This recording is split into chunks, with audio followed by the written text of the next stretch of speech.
The baby boomer generation, which is one of the wealthiest generations ever, is passing their wealth to their heirs, and many times it includes a house. Because the population is aging, probate is becoming more and more common. Very few people actually have a living trust, and if the house is not in a trust, most likely the house will have to enter probate. At times, there may be an asset that was accidentally left out of a trust and it will need to be probated. Well, what does all of this mean? Hi, my name is Adrienne Marks and I'm a real estate broker here in San Clemente, California. By the end of this video, you'll have a better understanding of dealing with probate in California. We'll review what probate is, who the key players are, how it flows through the court system, and how it can impact the sale of real property. And let me give a disclaimer that this video is for informational purposes only. You should consult an attorney for guidance on your specific situation. Stay tuned till the end of this video for a special gift to help you through the common issues you'll encounter when handling the estate of a loved one. Okay, let's get started. What is the purpose of probate? Probate is the court-approved process for transferring property of the deceased to their heirs.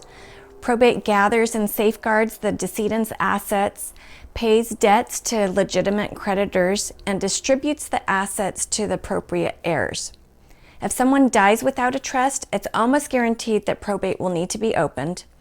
The big picture summary is filing to get a personal representative appointed, collection of assets, inventory, and an appraisal, payment of creditors, debts and taxes, of course, you can't get away with those, and finally, distribution of the estate to the heirs.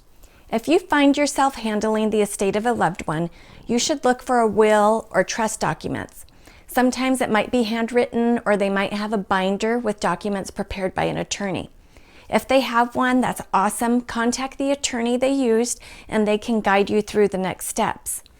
If they don't have one, probate will likely need to be opened.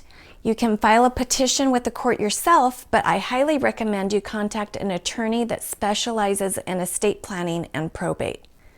Now, there are some instances when real property doesn't need to be probated.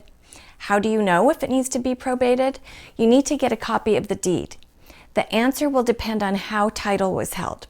For example, if the property was held in joint tenancy or community property with right of survivorship, then the property can transfer to the surviving person without the need for probate. If the name on the deed is in the trust, no probate is needed. So now the question is, how do you get a copy of the deed? It's public record, so you can get a copy by going to the county recorder's office where the property is located and request a copy. Or you can ask a real estate agent or a title company to get you a copy. As licensed real estate agents, we have access to property records and can easily get a copy with just a few clicks on a keyboard. In order to begin the probate process, a probate petition has to be filed at the courthouse. Again, you should strongly consider hiring a probate attorney to help with this. The petition filing starts the timeline clock ticking. So in about 60 days from then, the judge will appoint the personal representative. This is the person that will be in charge of handling the estate and the only person who can hire an agent to sell the house. The personal representative will need what's referred to as letters. This is the official court document that states who the personal representative is and if they have full or limited authority. This will allow them to sign a listing agreement, get access to bank accounts and other assets of the decedent. It can be 3 to 4 months from that point before you can sell the property if you have full authority, or it can take 6 to 12 months if only limited authority is granted. And all of this is decided by the probate court judge. When a property is in probate, there are certain timelines to be met, certain forms to be used, disclosures, and possibly requirements for the asking price for the property.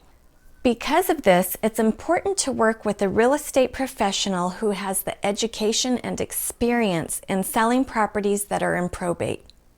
Dealing with the estate of a loved one can be challenging, not to mention the emotions involved. As a gift to you or to anyone you know who's dealing with this, I'd like to offer a copy of my guide, How to Handle the Estate of a Deceased Loved One. You'll find a link in the description box below, and you'll receive a copy in a matter of minutes in your email after you complete the form. If you need help getting a copy of a deed, a comparative market analysis on a property, a referral to a probate attorney, or have any other real estate related questions, I'm just a phone call away and would be happy to help. As a reminder, I put out new educational videos each week, so be sure to subscribe to my channel so you'll be notified when a new video is out. Thanks for tuning in, and I'll see you next time.